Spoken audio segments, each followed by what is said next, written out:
नमस्कार दोस्तों, स्वागत है आपका मेरे यूट्यूब चैनल इंडिया यात्री में। तो मैं अमृतसर आया हुआ था। तो अमृतसर जब आते हैं तो सबसे ज़्यादा कहीं भी हम घूमने जाते हैं या जैसे अमृतसर जा रहे हैं या कहीं भी घूमने जाते हैं, सबसे ज़्यादा दिमाग में होती है हम कहाँ पर रुके, सबसे सस्ता या फ्री में मिल जाए रुकने का, तो वो सबसे बढ़िया ऑप्शन है। और खाने का भी फ्री में हो जाए तो अमृतसर में आपको ये दिक्कत नहीं आएगी। आप ये प्लेटफॉर्म नंबर 7 है, आप देख सकते हैं। आप प्लेटफॉर्म नंबर 7 से निकलेंगे, ना कि प्लेटफॉर्म नंबर 1 से। जब प्लेटफॉर्म नंबर आप 7 से निकलेंगे तो आप देखेंगे प्लेटफॉर्म नंबर 7 के बाहर रेलवे स्टेशन के जस्ट बाहर आपको दिखाई देगा दुर्गायणी। ये देखिए, ये इनकी पार्किंग है, ये दुर्गायणी यात्री निवास। तो वहाँ पर आप डॉर्मेट्री आपको 150 रुपये में मिल जाएगी और रूम आपको 800 रुपये में मिलेगा, जिसमें 2 लोग रह सकते हैं। देखिए, दुर्गायणी यात्री निवास, तो इसमें आप आसानी से रह सकते हैं। 150 रुपये की डॉर्मेट्री है, नॉन AC है, बहुत बढ़िया, बहुत साफ़ सुथरी बिल्डिंग है। ये 7 नंबर है।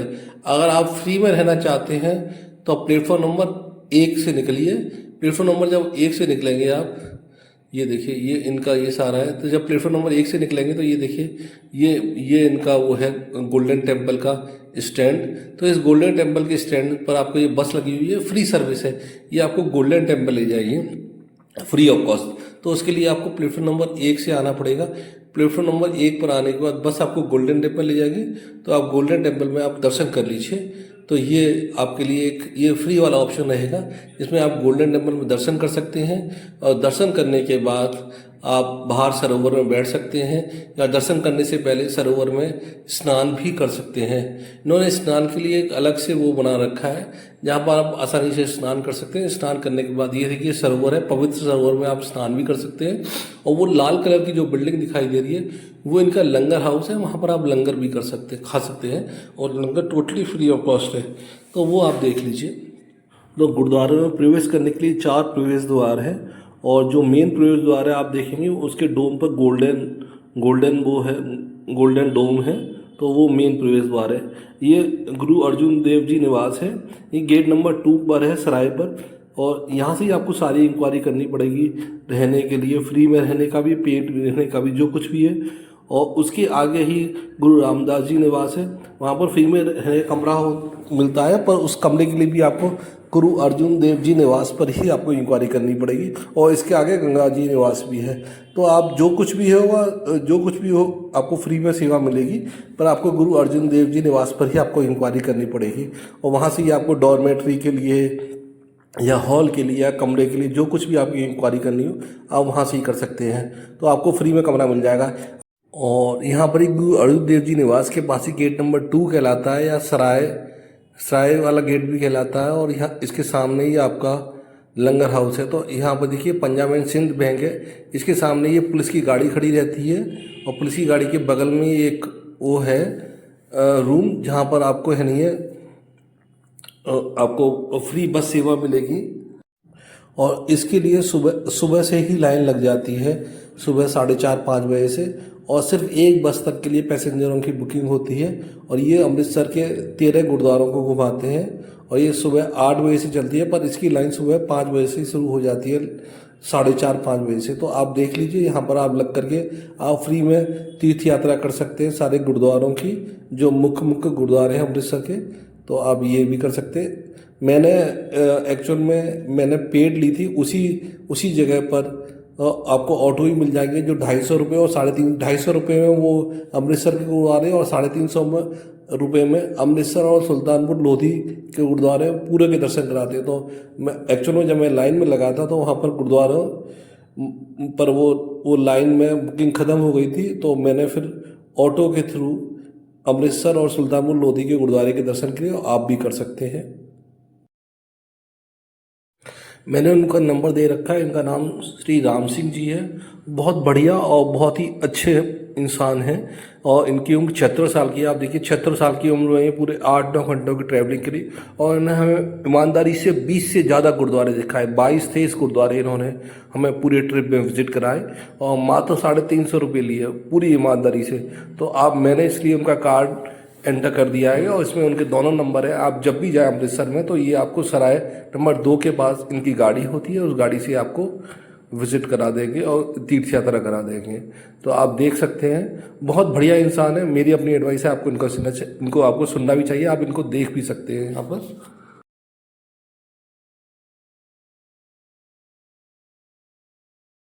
रात बस मत्स्य 5 दिन 35 का मेला इधर आओ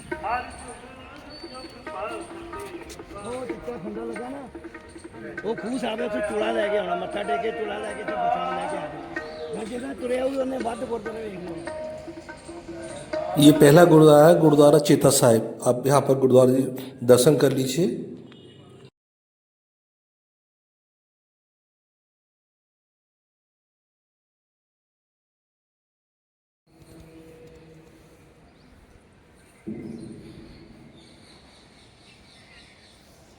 गुरु से आप बोलो आप ਜਿਹੜਾ ਆਪਾਂ ਗੁਰਦੁਆਰਾ ਦੇਖਣ ਜਾ ਰਹੇ ਹਾਂ ਇਹਦਾ ਨਾਮ ਹੈ ਗੁਰੂ ਕੀ ਵਡਾਲੀ 6ਵੇਂ ਪਾਤਸ਼ਾਹ ਹਰਗੋਬਿੰਦ ਸਾਹਿਬ ਦਾ ਜਨਮ ਸਥਾਨ। ਇਹ ਜਦੋਂ ਬਾਬਾ ਬੁੱਢਾ ਜੀ ਦੇ ਵਰ ਦੇ ਨਾਲ ਪੈਦਾ ਹੋਏ ਨਾ ਤੇ ਜਿਹੜਾ ਹੈਗਾ ਨਾ ਪ੍ਰਿਥੀਆ ਗੁਰੂ ਅਰਜਨ ਦੇਵ ਜੀ ਦਾ ਭਰਾ ਤੇ ਮਾਤਾ ਕਰਮੋ ਜਿਹੜੀ ਉਹਦੀ ਘਰ ਵਾਲੀ ਉਹਨਾਂ ਨੂੰ ਤੇ ਸੱਤੀ ਕੱਪਣੀ ਅੱਗ ਲੱਗ ਗਈ ਕਿ ਸ਼ਰੀਕਾਂ ਦੇ ਘਰ ਬੱਚਾ ਕਿੱਦਾਂ ਹੋ ਗਿਆ। ਉਹ ਦੋਵੇਂ ਜੀ ਲੜੀ ਜਾਣ। ਕਰਮੋ ਕਹਿੰਦੀ ਵੀ ਤੁਸੀਂ ਤਾਂ ਕਹਿੰਦੇ ਸੀ ਇਹ ਜਿੰਨੀ ਜਾਇਦਾਦ ਆ ਇਹ ਸਾਡੇ ਪੁੱਤਰ ਮਿਹਰਬਾਨ ਦੀ ਆ ਤੇ ਉਹ ਬਾਬਾ ਬੁੱਢਾ ਜੀ ਦੇ ਵਰ ਦੇ ਨਾਲ ਤੇ ਉਹਨਾਂ ਦੇ ਘਰ ਪੁੱਤਰ ਹੋ ਗਿਆ। ਮਾਤਾ ਉਂਤਰੀ ਤੇ ਮਾਤਾ ਜਿਹੜੀ ਗੰਗਾ ਉਹਨੇ ਤੇ ਉਂਤਰੀ ਨਖੱਤੀ ਜਾਣਾ ਸੀ। ਇਹ ਕੀ ਬਣਿਆ ਪ੍ਰਤੀਆ ਕਹਿੰਦਾ ਵੀ ਲੜਦਾ ਜੇ ਬਾਬਾ ਬੁੱਢਾ ਜੀ ਦੇ ਵਰ ਦੇ ਨਾਲ ਪੁੱਤਰ ਹੋਇਆ ਨਾ ਤੇ ਮੰਮੀ ਗੁਰੂ ਰਾਮਦਾਸ ਦਾ ਬੇਟਾ ਹੈ ਮੈਂ ਨਹੀਂ ਰਹਿਣ ਦਿਆਂਗਾ ਖਤਮ ਕਰ ਦਿਆਂਗਾ ਉਹਨੂੰ। ਬੜੇ ਯਤਨ ਕੀਤੇ ਖਤਮ ਕਰਨ ਵਾਸਤੇ। ਪਹਿਲਾਂ ਤਾਂ ਉਹਨਾਂ ਜਿਹੜੇ ਉਹਨਾਂ ਦੇ ਘਰ ਆਉਂਦੇ ਸੀ ਨਾ ਦਾਈ ਉਹਨੂੰ ਖਰੀਦਿਆ ਕਹਿੰਦੇ ਵੀ ਤੂੰ ਇਸ ਤਰ੍ਹਾਂ ਕਰ ਸਾਡੇ ਕੋਲ 500 ਮੋਹਰ ਹੋਣ ਲੈ ਲਾ ਤੇ 500 ਮੋਹਰ ਤੈਨੂੰ ਬਾਅਦ ਚ ਦੇਵਾਂਗੇ। ਜਦੋਂ ਤੂੰ ਬੱਚੇ ਨੂੰ ਵਡਾਉਣੀ ਆ ਨਾ ਤੇ ਆਪਣੀ ਛਾਤੀ ਤੇ ਜ਼ਹਿਰ ਲਾ ਕੇ ਨਾ ਤੇ ਬੱਚੇ ਨੂੰ ਦੁੱਧ ਚੰਗਾ ਦੀ ਤੇ ਬੱਚਾ ਆਪੇ ਖਤਮ ਹੋ ਜਾਊਗਾ। ਉਹ ਦਾਈ ਮੋਹਰਾਂ ਦੇ ਲਾਲਚ ਆ ਕੇ ਕਹਿਣ ਲੱਗੀ ਕਿ ਠੀਕ ਆ। ਆਣ ਘਰ ਆਈ ਤੇ ਮਾਤਾ ਗੰਗਾ ਨੂੰ ਕਹਿੰਦੀ ਬੱਚਾ ਰੋਂਦਾ ਕਿਉਂ ਆ। ਮਾਤਾ ਗੰਗਾ ਕਹਿੰਦੀ ਮੈਂ ਤਾਂ ਖਡਾਉਣ ਨਹੀਂ ਆ ਪਤਾ ਨਹੀਂ ਕੀ ਗੱਲ ਚੁੱਪ ਨਹੀਂ ਕਰਦਾ। ਕਹਿੰਦੀ ਲਿਆਓ ਮੈਂ ਖਡਾਉਣੀ ਆ। ਉਹਨੇ ਕੀਤਾ ਜੋ ਖਡਾਉਂਦੀ ਦੂਜੇ ਕਮਰੇ ਚਲੇਗੀ।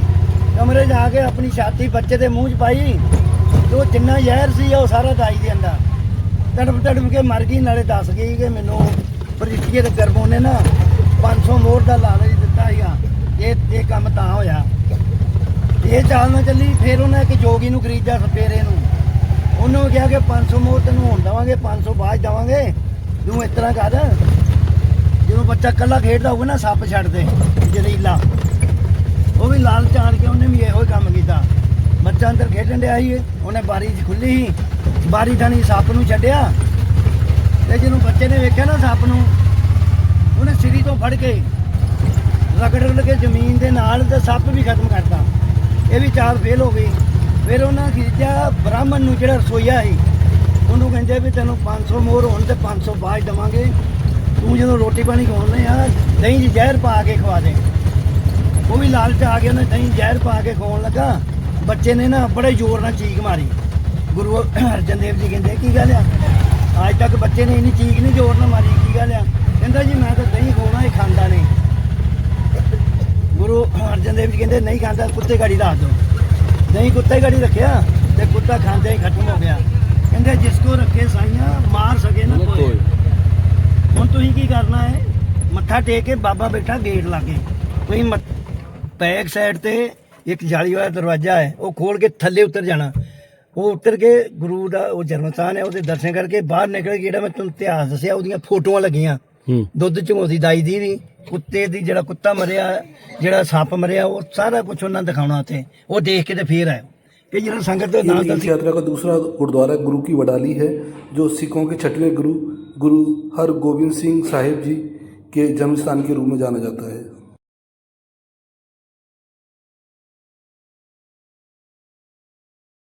गोंदवाल बसाओ जाके ये गोंदवाल चल के गुरु अमरदास जी अभी 2-3 महीने होए ही इन्होंने गया उत्थे जाके कथा कीर्तन करदा खड़े ते बह के गुरु अंगद देव का लड़का ही भाई दातू उन्होंने किसी ने चुक चुका दिता कंजरों भुखे मरते करके साड़ी गड्डी का नंबर तान के रह गया वो गुस्से का बड़ा गया गुरु साहब कथा कीर्तन करते उन्हें लत मार के गुरु साहब गले होगा पर गुरु साहब ने गुस्सा नहीं दिता उन्हें कहा तू मेरे गुरु का बेटा है या तेन सट नहीं लगी तेरी लत घोट गया वो तो शर्मिंदा होया चले गया गुरु साहब अगले पता नहीं मन की आया इतने आए ਦੱਸਿਆ ਨਹੀਂ ਕਿਸੇ ਨੂੰ ਹਾਂ ਬਾਥਰ ਕੇ ਕਿੱਲਾ ਉੱਥੇ ਇਹ ਦੱਸਿਆ ਨਹੀਂ ਕਿਸੇ ਨੂੰ ਆ ਨਾਲ ਹੀ ਆ ਆਪਣਾ ਜਿੱਥੇ ਗੁਰਦੁਆਰਾ ਸਾਹਿਬ ਹੈ ਨਾ ਹੁਣ ਇੱਥੇ ਕੱਚਾ ਕੋਠਾ ਹੈਗਾ ਉਹਦੇ ਬਾਹਰ ਲੈ ਕੇ ਜਾਂਦਾ ਜੋ ਸਾਡਾ ਕੋਠੀ ਆ ਬੰਦਰ ਚਾਹੀਏ ਬਾਬਾ ਬੁੱਢੇ ਨੂੰ ਸਖਤਾ ਕਹਿਣ ਲੱਗੇ 2 ਦਿਨ ਹੋ ਗਏ ਗੁਰੂ ਸਾਹਿਬ ਦੇ ਦਰਸ਼ਨ ਨਹੀਂ ਹੁੰਦੇ ਬਾਬਾ ਬੁੱਢਾ ਜੀ ਕਹਿੰਦੇ ਨਹੀਂ ਹੁੰਦੇ ਗੁਰੂ ਕਰ ਲੈਂਦੇ ਆ ਕਿਉਂਕਿ ਬਾਬਾ ਬੁੱਢਾ ਨੂੰ ਵਾਰ ਸੀਗਾ ਗੁਰੂ ਨਾਨਕ ਦੇਵ ਦਾ ਗੁਰੂ ਕਿਤੋਂ ਉਹਨੇ ਨਹੀਂ ਹੋਇਆ ਬਾਬਾ ਬੁੱਢਾ ਜੀ ਨੇ ਘੋੜੀ ਨੂੰ ਥਾਪੀ ਦਿੱਤੀ ਕਹਿੰਦਾ ਚੱਲ ਕਰਮ ਵਾਲੀਏ ਗੁਰੂ ਸਾਹਿਬ ਦੇ ਕੋਲ ਘੋੜੀ ਅੱਗੇ ਅੱਗੇ ਸੰਗਤ ਪਿੱਛੇ ਪਿੱਛੇ ਘੋੜੀ ਆਣ ਕੇ ਕਮਰੇ ਦੇ ਬਾਹਰ ਖੜੀ ਹੋ ਗਈ ਜਦੋਂ ਬਾਹਰ ਬਾਬਾ ਬੁੱਢਾ ਜੀ ਨੇ ਵੀ ਲਿਖਿਆ ਉਹ ਸਾਡਾ ਸਿੱਖ ਨਹੀਂ ਜਿਹੜਾ ਦਰਵਾਜ਼ਾ ਖੋਲ੍ਹੇਗਾ ਕੱਚਾ ਕੋਠਾ ਹੀ ਬਾਬਾ ਜੀ ਨੇ ਉਹਨੇ ਸੰਨ ਲਾਈ ਬਾਬਾ ਬੁੱਢਾ ਜੀ ਨੇ ਤੇ ਬੇਨਤੀ ਕੀਤੀ ਮਹਾਰਾਜ ਸੰਗਤਾਂ ਬਾਹਰ ਖੜੀਆਂ ਦਰਸ਼ਨ ਦਿਓ ਤੁਹਾਡਾ ਹੁਕਮ ਮੰਨਿਆ ਹੀ ਦਰਵਾਜ਼ਾ ਨਹੀਂ ਖੋਲ੍ਹਿਆ ਗੁਰੂ ਸਾਹਿਬ ਨੇ ਵੇਖਿਆ ਸੰਗਤਾਂ ਨੂੰ ਵੇਖ ਕੇ ਇੰਨੇ ਖੁਸ਼ ਹੋਏ ਉਹਨਾਂ ਨੇ ਵਰ ਦਿੱਤਾ ਹੈ ਕਿ ਜਿਹੜਾ ਇਹ ਸੰਥਣੀ ਨਿਕਲ ਕੇ ਸੱਚੇ ਮਨ ਨਾਲ ਸੰਥਣੀ ਨਿਕਲ ਕੇ ਮੱਥਾ ਟੇਕੇ ਇਹਦੀ 84 ਗੱਡੀ ਜਾਏਗੀ ਜਿੰਨਾ ਮਰਜ਼ੀ ਮੋਟਾ ਬੰਦਾ ਹੋਵੇ ਉਹ ਸੰਥਣੀ ਨਿਕਲ ਕੇ ਮੱਥਾ ਟੇਕਦਾ ਕਰਕੇ ਉਹ ਜੇ ਕੋਈ ਚਾਹ ਵੀ ਪੀਣੀ ਹੈ ਤੇ ਇੱਥੋਂ ਆ ਕੇ गुरुद्वारा श्री सन साहिब ये सिखों के दूसरे गुरु श्री अंगद देव जी और तीसरे गुरु श्री अमरदास जी से संबंधित है। यहाँ अमरदास जी ने यहाँ पर एक छोटी झोंपड़ी में रहकर यह तपस्या की थी, इसलिए इसको सन कहा जाता है। सन का मतलब यहाँ पर रह करके निवास करके तपस्या करना। इसके बाद अगला गुरुद्वारा आ गया गुरुद्वारा वीर बाबा बुड्ढा साहिब। ये यहाँ इस गुरुद्वारे की सबसे बड़ी खासियत ये है कि यहाँ पर एक पवित्र कुआं है जहाँ बाबा जी प्रतिदिन स्नान करते थे। तो इस कुएं में उपचार के गुण हैं और यहाँ भक्त आशीर्वाद पाने के लिए आते हैं। तो आप इस गुरुद्वारे को भी देख सकते हैं। अब आप जो राम सिंह जी जो हमें तीर्थ यात्रा करा रहे हैं, अब आप उनसे सुनिए अगले गुरुद्वारे के बारे में जो पंजाबी में बता रहे हैं। जोर बड़ा ही तेजे झाड़ियां च लोके मुसलमान गल्लां करते जान के सिखां दा बीज ना तो गया सिख ते लभदे नहीं इन्हां मन के जाके ही निकले झाड़ियां चों नाले ते मुसलमानां नूं लाया सोधा नाले लिया चंदा नाले वजीद खान नूं चिट्ठी लिखी मेरा नाम बोता अन्ना गड्ढा ते टका कोटा लाहौर दे विच रौला पै गया ते तुसीं कहंदे सिखां दा बीज ना जो है सिख ते चंदा लैण डे फिर फौज आई लाहौर तो 15 दिनों बाद फिर ये दोवें इत्थे चीज होए इधर करके उधर चलान आ गए। तो आपने सुना तो ये गुरुद्वारा बाबा बोता सिंह और बाबा गरजा सिंह के नाम पर है और ये बहुत ही वीर योद्धा थे जिन्होंने मुगलों के आगे घुटने नहीं टेके।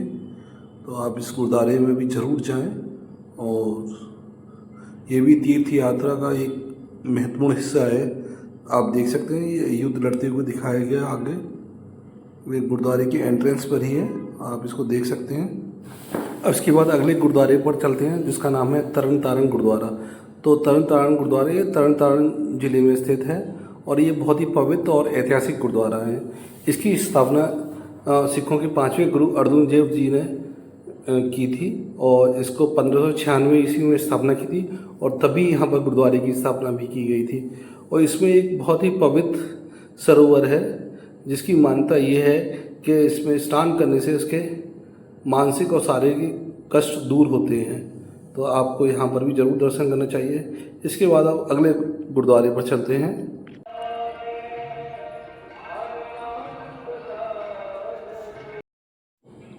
अब इस गुरुद्वारे का नाम श्री गोविंदवाल साहिब गुरुद्वारा है और इस शहर की स्थापना सिखों के तीसरे गुरु अमरदास जी ने 1552 ईस्वी में की थी।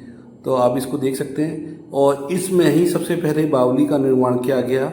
इसमें 84 सीढ़ियों वाली बावली है। इस बावली में स्नान करना पवित्र माना जाता है। इसमें 84 सीढ़ियाँ नीचे की तरफ चलनी पड़ती हैं और तब जाकर के वहाँ पर स्नान करते हैं। इसमें मान्यता यह है कि स्नान करने से पहले आपको पहले स्वच्छ पानी से पहले बाहर नहा लेना चाहिए, फिर इसमें नहाना चाहिए, जिससे कि सरोवर की पवित्रता या बावली की पवित्रता बनी रहे। तो ये देखिए सारा इसमें लिखा हुआ है, तो आप इसको पढ़ सकते हैं। और इसके बगल से ही 84 सीढ़ियाँ नीचे गई हैं जहाँ पर आप नीचे उतर करके उसमें स्नान कर सकते हैं और भी बहुत सारी इंस्ट्रक्शन है, आप इसको पढ़ सकते हैं। आप इसको पढ़ सकते हैं। इसके बाद अब जो नेक्स्ट गुरुद्वारा है, इस गुरुद्वारे को आप देख सकते हैं। इसके बेसमेंट में जो मुझे पता चला, गुरु अंगद देव जी का बचपन गुजरा था और उनके बचपन की यादें हैं, जिसमें आप देख सकते हैं जिसमें खाना खाना बनता था, वो सारी जगह हैं। पर इस गुरुद्वारे का नाम अगर आप लोगों को पता चले वीडियो देख कर के तो आप ज़रूर मेंशन करें, तो मैं ज़रूर इसको डाल दूँगा। मुझे इस गुरुद्वारे का नाम नहीं पता चल रहा, मैंने अपनी तरफ से बहुत कोशिश करी पर मुझे इस गुरुद्वारे का नाम नहीं पता चल रहा। आप देख सकते हैं पूरा बेसमेंट अच्छी तरह से मैनेज किया हुआ है, काफ़ी वेल मेंटेन है। इधर चूल्हे, अंगीठी और उनके कमरे सारे अच्छी तरह से मैनेज करे हुए हैं, जो आप देख सकते हैं। और इसमें बहुत सारे डिफरेंट कलर्स के बल्ब भी लग रहे हैं। आप जो भी लोग देख रहे हैं, अगर उनको पता चले तो मुझे इस गुरुद्वारे का नाम ज़रूर बताएं। मुझे इस गुरुद्वारे का नाम नहीं पता चल पाया, उसके लिए मैं आपसे माफ़ी चाहता हूँ। और अगर इसमें जो भी चीज़ अगर मुझसे कुछ गलती हुई हो तो मुझे ज़रूर बताना, क्योंकि सिख कल्चर की बहुत सारी चीज़ें मुझे नहीं बताता। गलती से अगर मैंने कोई चीज़ अगर गलत बता दी हो तो मुझे करेक्ट करना, मैं ज़रूर उसको सही करने की कोशिश करूँगा। तो आप इसको देख सकते हैं, ये भी एक पवित्र गुरुद्वारा है। तो इसके बाद हम नेक्स्ट गुरुद्वारे पर चलेंगे। ये गुरुद्वारा श्री सेहरा साहिब है और ये गुरु अर्जुन देव जी को समर्पित है, जो 1604 ईस्वी में अपने पुत्र हरगोविंद जी के विवाह के लिए दल्ला जाते समय सुल्तानपुर से गुजरे थे। तो परंपरा के अनुसार विवाह भोज ने इस स्थान पर रात्रि विश्राम किया था और दूल्हे के सिर पर सेहरा बांधा था, इसलिए इस गुरुद्वारे का नाम श्री सेहरा साहिब रखा गया है। अब नेक्स्ट गुरुद्वारा गुरु का बाग गुरुद्वारे पर आते हैं। तो इसकी भी अपनी एक मान्यता है। ये गुरुद्वारा गुरु नानक देव जी के 14 वर्षों के प्रवास से जुड़ा हुआ है। यहाँ पर गुरुजी अपने परिवार के साथ रहा करते थे, तो आप देख सकते हैं इसको। और यहाँ पर एक पवित्र बगीचा हुआ करता था, जहाँ पर एक सुंदर गुरुद्वारा बन गया है। अब अगला गुरुद्वारा कोठारी साहब। तो यहाँ गुरुजी को कैद किया गया था और उनसे जब वो मुनीम के रूप में, मोदी के रूप में काम करते गए थे, उन पर ये आरोप लगाया गया था कि उन्होंने उसमें गड़बड़ की गई है। तब जब हिसाब लगाया गया तो उनको एक कमरे में बैठा करके हिसाब किया गया, तो हिसाब ज़्यादा निकला।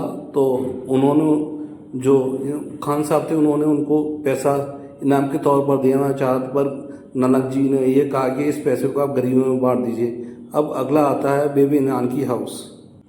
ये गुरु नानक देव जी की बहन का घर है और इसी घर से गुरु नानक देव जी का ब्याह हुआ था और इसी घर से गुरु नानक देव जी मोदी खाने जाया करते थे, जहाँ पर वो नौकरी किया करते थे और लगभग 14 साल इस शहर में रहे। तो ये पूरा लाल कलर की बिल्डिंग है और इसके आसपास भी बहुत सारे घर बन रहे हैं इनके बगल में, और लाल कलर की बिल्डिंग आपको अलग से दिखाई दे जाएगी और इसको बहुत अच्छी तरह से मेंटेन किया गया है। और इसमें एक नल भी है जिससे आप पानी पिएंगे तो उस पानी की पवित्रता अपनी अलग है, वो मैं इसमें दिखा नहीं पाया। और ये 2 मंजिला है, ग्राउंड फ्लोर भी है और ये फर्स्ट फ्लोर भी है, तो आप इसको देख सकते हैं। तो ये भी है, ये गुरु नानक देव जी की बहन का घर है, तो आप इसको देख सकते हैं। और यहाँ पर वो 14 साल रहे थे। और ये बाहर से देख सकते हैं, पूरा लाल रंग की, पूरा लाल कलर का एक यही है, बाकी सारे गुरुद्वारे आपको सफ़ेद कलर में दिखाई देंगे। और ये घर है। और अब ये गुरुद्वारा श्री हट साहिब आ गया। तो यहाँ पर गुरु नानक देव जी नाव दौलत खान लोधी के यहाँ मोदी के रूप में काम करते थे और गुरु नानक जी हर चीज़ 13 तौल के रूप में लोगों की झोलियाँ भर दिया करते थे। तो आप ये देख सकते हैं। तो अब अगले गुरुद्वारे पर आते हैं। अगला गुरुद्वारा बेबी नानकी है। ये यहाँ पर ये सुल्तानपुर लोधी एक पवित्र जगह है, उसी जगह में ये 6 या 7 गुरुद्वारे हैं, 7 गुरुद्वारे मेरे हिसाब से। तो आपको यहाँ पर ज़रूर जाना चाहिए। और ये गुरु नानक देव जी के से इस सुल्तानपुर लोधी का बहुत गहरा और पवित्र नाता है, तो आपको यहाँ पर ज़रूर जाना चाहिए। और ये देखिए यहाँ पर एक गुरुद्वारा श्री बेड़ साहिब आ गया। अब गुरुद्वारा श्री बेड़ साहिब बहुत ही पवित्र गुरुद्वारा माना जाता है। यहाँ गुरु नानक देव जी ने बेड़ के पेड़ के नीचे बैठ करके तपस्या की थी और वो पेड़ आज भी सुशोभित है, आप इसको देख सकते हैं। अभी मैं आपको उस पेड़ को दिखाता हूँ, तो आप देख सकते हैं। और बहुत ही अच्छी तरह से मेंटेन किया हुआ है, तो आप देख सकते हैं। तो यहाँ पर गुरु नानक देव जी ने 14 साल 9 महीने 13 दिन यहाँ पर रहे थे। देखिए ये जो पेड़ है, और ये 400 साल से भी ज़्यादा पुराना पेड़ है, तो आप देखिए। और आगे अगर इससे कुछ कदम की दूरी पर चलेंगे तो आपको व्यास नदी मिलेगी, जिसमें गुरु नानक देव जी रोज़ स्नान किया करते थे। और रोज़ स्नान करने के बाद इस बेड़ के पेड़ के नीचे बैठ करके तपस्या किया करते थे। तो आप देख सकते हैं। तो इसको एक दिन गुरु नानक देव जी इस व्यास नदी में नहाने के लिए गए और उसके बाद वो विलुप्त हो गए। पर लोगों को ये वह भरोसा नहीं रहा कि वो लौट कर आएंगे, पर उनकी बहन का अटूट विश्वास था। तो वो 3 दिन बाद निकले और उनके मुख से निकला, ना कोई हिंदू ना कोई मुसलमान, गुरु जी की नज़र में दोनों धर्म बराबर हैं। तो आप देख सकते हैं इसको। तो ये व्यास नदी से अब हम ऊपर की तरफ जा रहे हैं, तो आपको यहाँ पर भी ज़रूर जाना चाहिए। और ये सारी तीर्थ यात्रा का पार्ट है। और भी 3-4 गुरुद्वारे हैं जिनको मैं कवर नहीं कर पाया। टोटल 22-23 गुरुद्वारे थे और मेरी आप लोगों से रिक्वेस्ट है कि आप ज़रूर जाएं और ये सारा सुल्तानपुर लोधी और अमृतसर के ये फेमस गुरुद्वारे आप लोग देखें। और देखिए ये नदी है जिसमें गुरु नानक जी रोज़ नहाया करते थे। तो आप इसको देख सकते हैं और बहुत ही पानी भी बिल्कुल साफ़ सुथरा है, आपको बिल्कुल गंदा नहीं दिखाई देगा। अब अगला गुरुद्वारा श्री दमदमा साहिब है। ये स्थान सिखों के 5वें तख्त के रूप में मान्यता प्राप्त है। चमकौर साहिब के युद्ध के बाद गुरु गोविंद सिंह जी ने यहाँ 1705 ईस्वी में विश्राम किया था, इसलिए इसे दमदमा या विश्राम स्थल कहा जाता है। इसमें मैंने अराउंड 16 या 17 गुरुद्वारे मेंशन किए हैं और 2-3 गुरुद्वारे जो मेरे साथ थे वो थक गए थे, इस वजह से इन्होंने मुझे बाहर से दर्शन करा दिए, मैं उसका नहीं कवर कर पाया।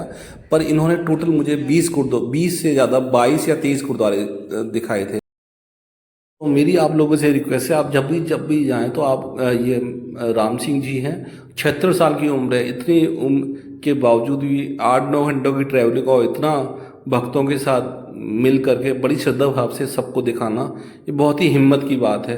तो आप ज़रूर इनको जब जाएं तो इनको फ़ोन कर लें और बहुत ही रीज़नेबल चार्ज है, आप देख सकते हैं। बस मिलते हैं आपसे अब नेक्स्ट वीडियो में। अगर आपको इस वीडियो में कुछ खराबी लगे तो आप ज़रूर मुझे कमेंट करके मुझे बताएं, क्योंकि मेरी पंजाबी मुझे बिल्कुल नहीं आती। मैं जो कुछ भी कहा है वो हिंदी में कहा है।